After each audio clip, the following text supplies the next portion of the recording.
ng mundo. Kay daming pagsubok na aking pinagdaanan, pero palagi na pinapalagan. Walang pake kung sino man sa akin umaharang. Di na ako aatras kaya tabi dyan.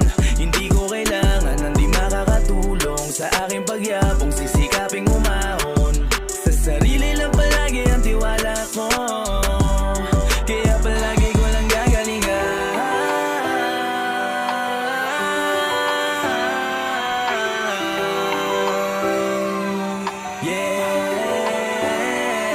So I do it repeatedly, this is for my family. Palagla ng palagi, ilang beses man na magkamali. Kontento na ako kung ano mang meron ngayon, hanggang magbunga ang mga sinakripisyo noon. I'm